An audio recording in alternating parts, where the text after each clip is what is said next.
Halo, apa kabar semua? Jumpa lagi bersama Asiri, alur singkat cerita film. Bagi kalian yang sedang bingung mencari film, kami akan sajikan alur cerita film apa saja yang membuat kalian semakin tegang dan bergairah. Film yang akan dibawakan kali ini mengisahkan persahabatan seorang aktivis sekaligus dokter asal Kanada yang bertugas di perbatasan Palestina-Israel yang memiliki sahabat tentara Israel dan juga warga Palestina, namun harus berakhir dengan tragis. Bagaimana kelanjutan ceritanya? Langsung saja ke alur ceritanya.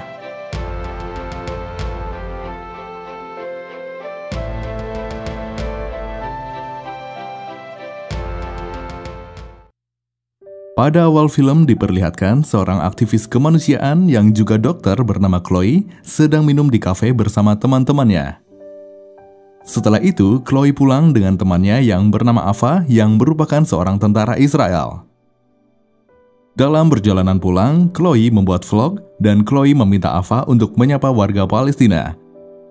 Tapi tampaknya Ava keberatan untuk melakukan hal itu, meski akhirnya Ava mau menyapa warga Palestina di video.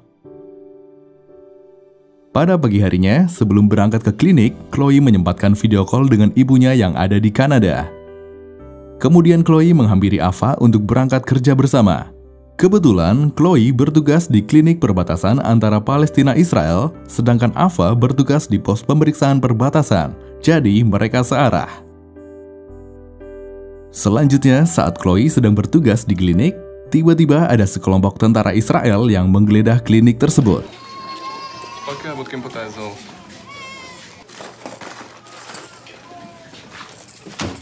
أعرفكم عليه؟ اسمه ميكا زي المغني يمكن الولد متصلح لازم تتأكدوا.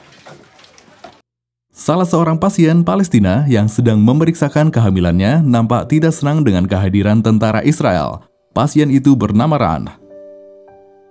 Lalu, seusai bertugas di klinik, Chloe pergi ke tempat fotokopi milik Faisal yang juga kakak Ran untuk mencetak hasil USG pemeriksaan Ran.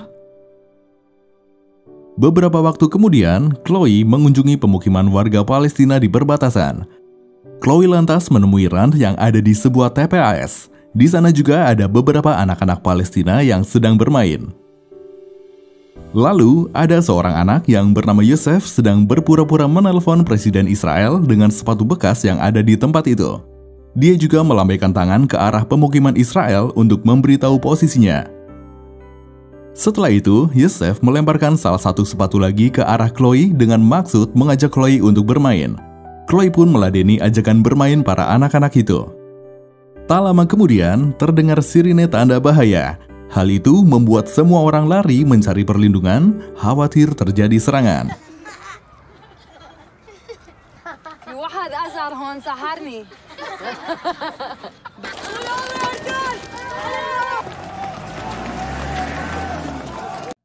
Chloe dan Rand akhirnya bersembunyi di rumah Rand.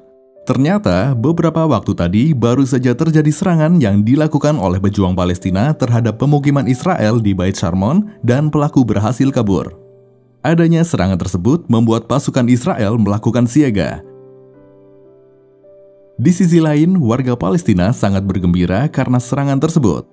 Namun demikian, Ibu Ran sangat khawatir karena sampai saat ini Faisal belum bisa dihubungi.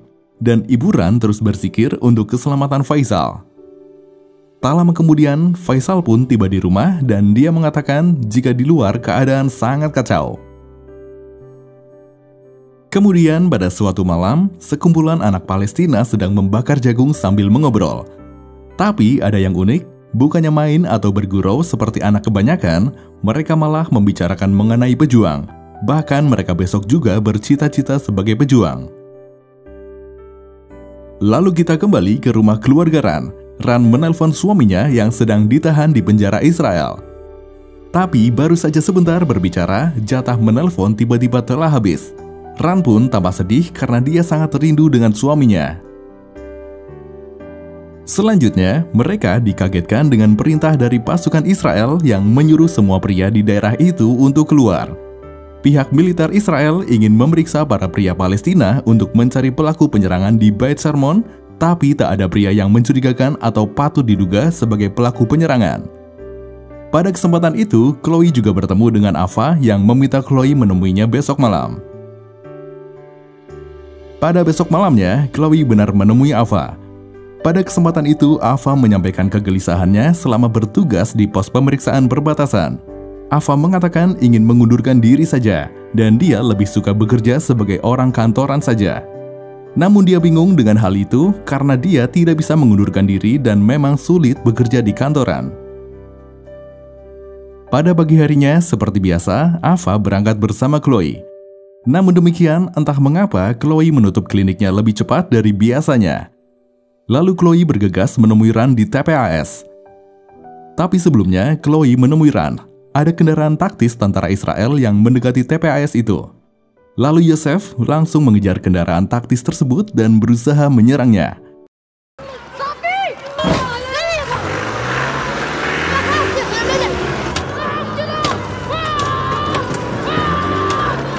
Tak ketinggalan, Safi yang masih kecil juga ikut mengejar. Beruntungnya, Safi berhasil dicegah oleh Chloe. Lalu, Yosef pun ditabrak oleh tentara Israel hingga tewas.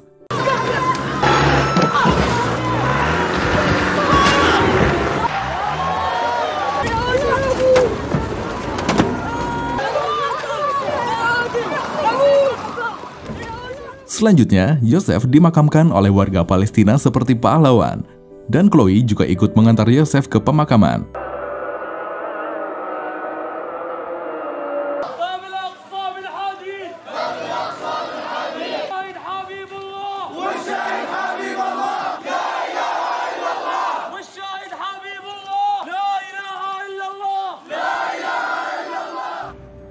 Chloe pulang dengan keadaan galau setelah melihat kejadian itu.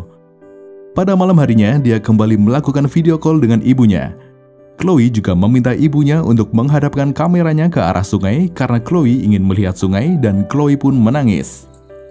Non, j'arrive juste pas à dormir, c'est tout.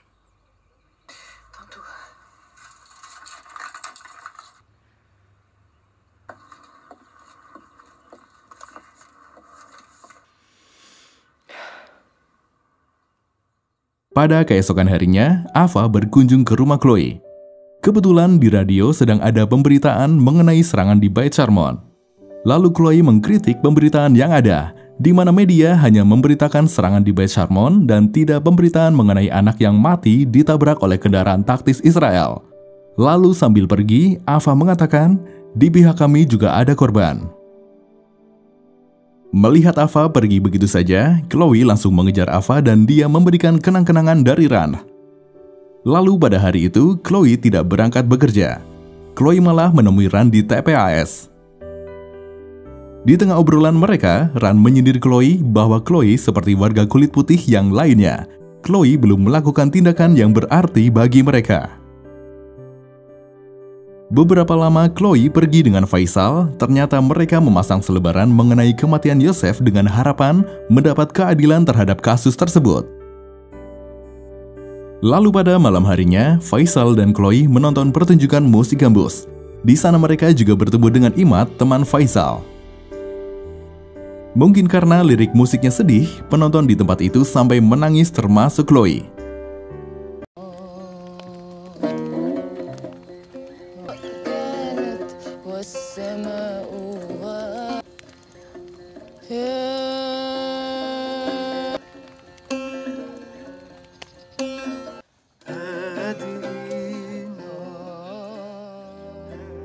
Setelah itu, Chloe diantar pulang oleh Faisal. Di perjalanan, mereka juga sempat diledek oleh teman-teman Faisal. Lalu, setelah sampai di perbatasan, Faisal menyindir Chloe dengan mengatakan, It's more comfortable over there, right?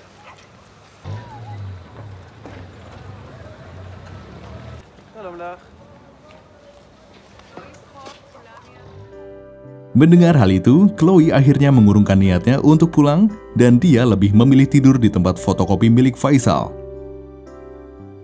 Pada pagi harinya, Chloe kaget karena begitu bangun, dia melihat banyak foto pejuang Palestina yang terpasang di tempat itu. Selanjutnya, ketika di klinik, Chloe ditegur oleh pimpinannya karena Chloe memasang selebaran tentang kematian Yosef. Pimpinannya menegur bahwa Chloe tidak bisa berbuat seenaknya karena di sini ada peraturan. Kemudian Ran memanggil Chloe untuk mengundangnya pada acara ulang tahun Safi. Sementara itu, Safi sedang asik bermain di TPAS dan dia juga menemukan sebuah lukisan yang kemudian dia bawa pulang.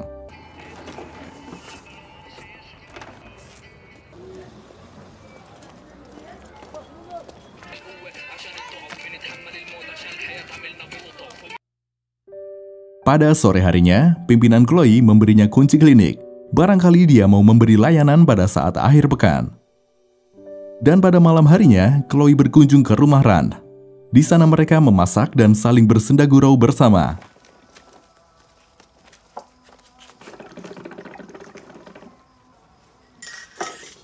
Here we eat cat. Bahkan Rand mengatakan jika bintang yang paling terang di sana sebenarnya bukan bintang di langit, melainkan lampu menara pengawas Israel untuk mengawasi pemukiman Palestina. Chloe yang hampir percaya lantas ditertawakan oleh Rand dan juga Ibu Rand. Pada keesokan harinya, Chloe menemui Ava di sebuah kafe. Dalam obrolan itu, Chloe meminta bantuan Ava untuk menguruskan izin ke bekas desa kelahiran orang tua Rand yang sekarang berada di kekuasaan Israel. Pada keesokan harinya, Chloe mengajak Rand dan keluarganya berkunjung ke bekas desa kelahiran orang tua Rand.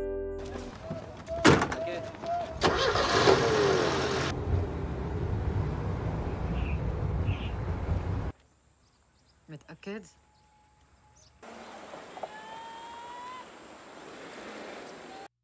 Sesampainya di sana, Ibu Rand sangat bahagia mengenang masa kecilnya. Sedangkan Safi sedang asik sendiri memasukkan batu-batu yang ada di situ ke dalam tasnya. Namun di lain pihak, Faisal malah nampak marah. Hal itu dipicu karena mereka ingin mengunjungi desa mereka harus memiliki izin dan dibatasi waktunya. Chloe lantas mengatakan dia melakukan hal ini hanya ingin membahagiakan keluarga Rand. Namun menurut Faisal tindakannya salah. Hal itu tentu membuat Chloe galau. Lalu pada malam harinya Chloe pergi clubbing dan pada keesokan harinya Chloe terbangun di sebuah pantai. Tak lama kemudian Rand menelpon Chloe untuk memberitahu jika dia akan melahirkan. Chloe lantas segera menuju ke perbatasan Palestina-Israel. Namun sayang, ternyata tentara Israel sedang melakukan blokade sehingga terjadi kemacetan di jalan dan Rand tidak bisa pergi ke klinik atau rumah sakit. Faisal memohon pada tentara Israel untuk diizinkan melintas, namun tentara itu tidak menggubris permohonan Faisal. Hal yang sama juga dilakukan oleh Chloe yang mengatakan bahwa dia adalah seorang dokter dan pasiennya sedang pendarahan sehingga perlu pertolongan secepatnya di rumah sakit. Tapi tetap saja tentara Israel juga tidak mau mengizinkan hingga terjadi keributan antara Chloe dan pihak tentara Israel. Akhirnya, Rand melahirkan bayinya di dalam mobil dengan bantuan Chloe menggunakan alat seadanya. Lalu begitu bayi itu lahir, bayi itu diberi nama Mika dan segera dilarikan oleh Chloe menuju rumah sakit. Namun sayangnya bayi itu meninggal di perjalanan karena terlambat mendapat penanganan dari rumah sakit.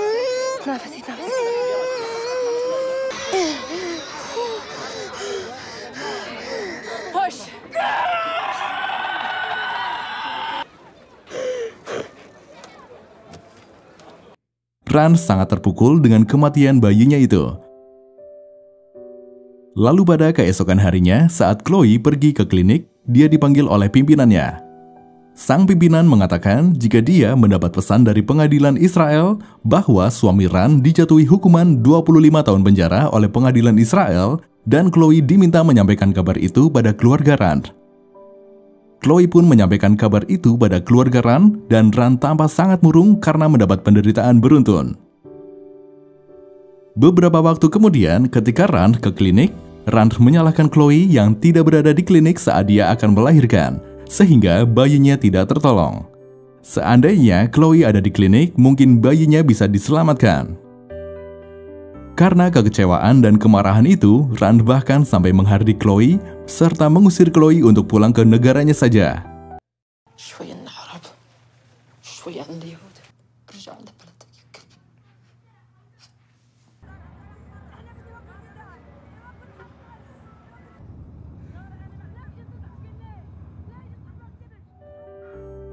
Setelah itu, Chloe ke fotokopi milik Faisal, tapi Faisal sedang pergi dan yang di sana hanyalah Imad teman Faisal. Chloe pun pergi, tapi dicegah oleh Imad. Selanjutnya, Chloe pulang ke apartemennya. Di pos pemeriksaan, Chloe bertemu dengan Ava, namun Chloe terlihat dingin. Ava pun menanyakan kondisi Chloe, tapi Chloe mengatakan jika dia baik-baik saja. Lalu saat di dalam bus, Chloe mengeluarkan tas hitam yang ada di dalam tasnya. Tapi tiba-tiba tas hitam itu diambil oleh seorang pria yang turun di sebuah halte. Dan Chloe pun seolah terhipnotis tak melakukan apapun terhadap orang itu.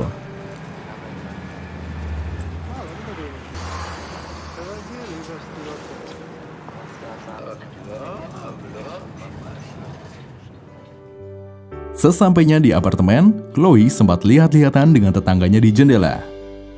Kemudian di tempat lain, ada seorang wanita yang mengunjungi sebuah kafe. Dan tak lama kemudian terdengar ledakan bom.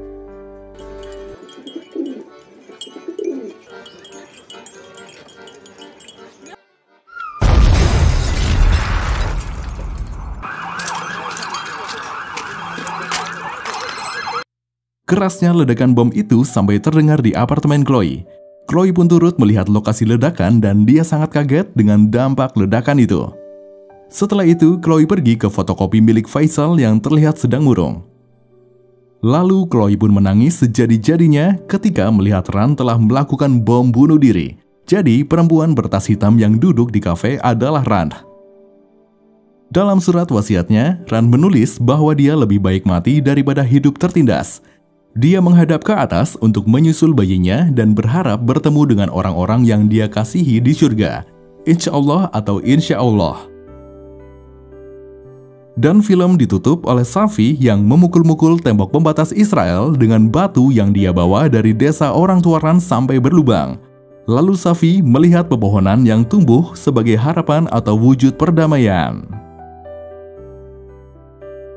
Seperti itulah kisah tentang persahabatan seorang aktivis sekaligus dokter asal Kanada yang bertugas di perbatasan Palestina-Israel yang memiliki sahabat tentara Israel dan juga warga Palestina. Terima kasih dan sampai jumpa di alur cerita selanjutnya.